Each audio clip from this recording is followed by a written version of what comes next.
এর মধ্যে রূহের ব্যাপারে আল্লাহ রাসূল বলেছেন এটা যদি সঠিক হয়, সহি শুদ্ধ হয়, তাহলে মানুষটাই সহি শুদ্ধ হয়ে যায়।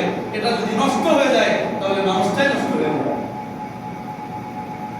এবং অন্য হাদিসের মধ্যে নবী বলেন قال النبي صلى الله عليه وسلم قال سيدنا رسول الله صلى الله عليه وسلم إن الله لا ينظر إلى صوركم ولا إلى أجسادكم ولكن ينظر إلى قلوبكم أو كما قال عليه الصلاة والسلام আল্লাহ নবী বলেন আমার আদরের উম্মতেরা, আমাদের নারী পুরুষেরা তোমরা শোনো, ইন্নাল্লাহ লা ইয়ানজুরু ইলা সুওয়ারিকুম, আল্লাহ তাআলা তোমাদের বাহ্যিক আকার আকৃতি, এই দেহ কার দেহ কেমন এটা আল্লাহ তাআলা দেখেন না।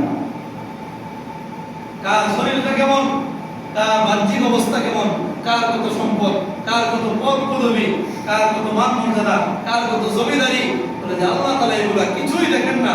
ওয়ালাকিন ইয়ানজুরু ইলা কুলুবিকুম, বরং আল্লাহ তাআলা তোমাদের কলব দেখেন। কোন কলব? যে কলব ঠিক হইলে মানুষ ঠিক, যে কলব বেঠিক হইলে মানুষই বেঠিক।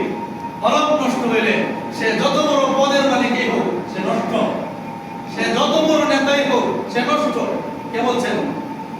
আমার নবী বলছেন আকাশের সূর্যের আলো যেমন সত্য, আপনার আমার নবীর পবিত্র বাণী এর চাইতে কোটি কোটি গুণ বেশি সত্য।